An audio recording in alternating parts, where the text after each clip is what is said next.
ലാലേട്ടൻ ഒരു കാര്യം പറഞ്ഞിരുന്നു അന്ന്. എന്താണ് സംഘടന അല്ലെങ്കിൽ അന്ന് ജനറൽ ബോഡി എടുക്കുന്ന തീരുമാനം അവരുടെ കൂടെയാണ് ഞാനെന്ന് അദ്ദേഹം പറഞ്ഞു. അദ്ദേഹത്തിന്റെ ആ വാക്കുകൾ കേട്ട് കഴിഞ്ഞാൽ വളരെ വേദനവാവും. ഈ തലയുടെ ഫാൻസാ ഞങ്ങള്. അന്നും അദ്ദേഹം ഇതേപോലെ അദ്ദേഹം രാജിവെച്ചപ്പോ എത്ര പേര് അവിടെ രാജിവെച്ചു? കുടിച്ച വെള്ളത്തിൽ പോലും സിനിമാക്കാരെ വിശ്വസിക്കരുത് എന്റെ ആചാരം എന്നോട് പറയുമായിരുന്നു ആചാരെ. അന്ന് അതിലുണ്ടായിരുന്ന കമ്മിറ്റിയില് സരയു മോഹൻ എന്ന് പറയുന്ന ഒരു ആർട്ടിസ്റ്റ് ഉണ്ട്. അവർ ആ കമ്മിറ്റിയിലുണ്ടായിരുന്നു. അവരന്ന് പറഞ്ഞു ലാലേട്ട രാജിവെക്കണമെങ്കിൽ വെക്കട്ടെ, ഞങ്ങൾ എന്തിനു രാജിവെക്കണം? ഇതിപ്പോ ചോദിക്കാനൊന്നും പോണ്ട, ചോദിച്ച അവ സമ്മതിക്കേയില്ല. പക്ഷെ അവൻ ആള് ശരിയല്ല. ഇതേ സരയു മോഹൻ തന്നെയാണ് ശ്വേതാ മേനോന്റെ അടുത്തും പറഞ്ഞോ ഇല്ലേന്ന് എന്തുറപ്പുണ്ട്? ആരാടാ റമോ നിന്നോട് അപവാദമൊക്കെ പറയുന്നത്? കാരണം ഏറ്റവും സൈലന്റ് കില്ലർ പോയിസൺ ആണ് സരയു മോഹൻ.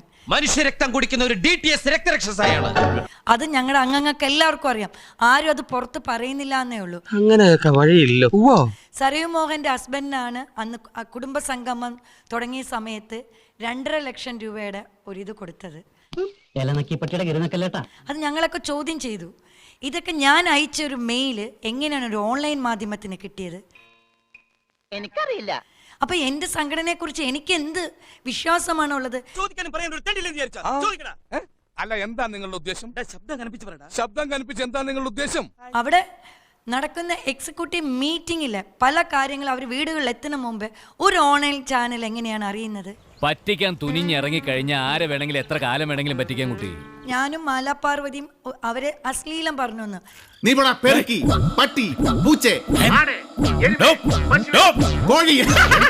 പിന്നെ കണക്ക് കാണിക്കൂ എന്ന് പറഞ്ഞു. അപ്പൊ ഈ പറഞ്ഞതിനാണ് അശ്ലീലമെങ്കിൽ ഇന്ത്യൻ പൗരന് ഒരു കാര്യം എന്ന് പറഞ്ഞാലും അത് അശ്ലീലമാവോ? ഇതെന്ത് ന്യായം, ഇതെന്ത് നീതി, അവരെന്തൊക്കെ അശ്ലീല പദങ്ങളാണ് പറയുന്നത്? ആ കമ്മിറ്റിയിലുള്ള ഒരു വ്യക്തി തന്നെ പറഞ്ഞു അവർ ഏറ്റവും കൂടുതൽ അശ്ലീല പദം അവർ യൂസ് ചെയ്യാറുണ്ടെന്ന്. നല്ലൊരു പെൺകുട്ടിയാണ്. പറഞ്ഞല്ലേ പോകാം.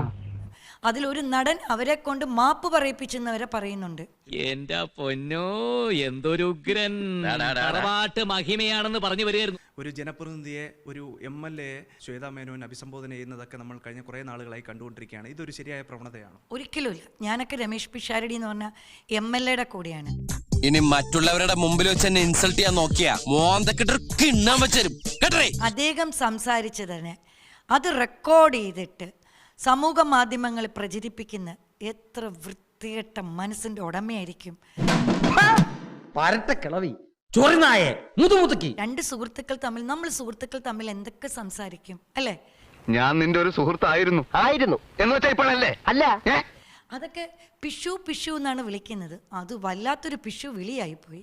അവര് പറയുന്നൊന്നും കാര്യമാക്കണ്ട, നീ വിളിച്ചോടാ. ഈ കാലഘട്ടത്തിൽ നമ്മൾ ആരൊക്കെ എവിടെയൊക്കെ നിർത്തണം, നിർത്തേണ്ടടുത്ത് നിർത്തിയില്ലെങ്കിൽ നമുക്കത് തിരിച്ചടിയാം. കുനിഞ്ഞ മർമ്മ അടിച്ചോണ്ട് പോണ നാടല്ലേ പിള്ളേച്ചാ. എന്നാ പിന്നെ ഞങ്ങള് പോട്ടെ. ഇറങ്ങി പോടെ മണി, എന്നാ നമുക്ക് പോവാ.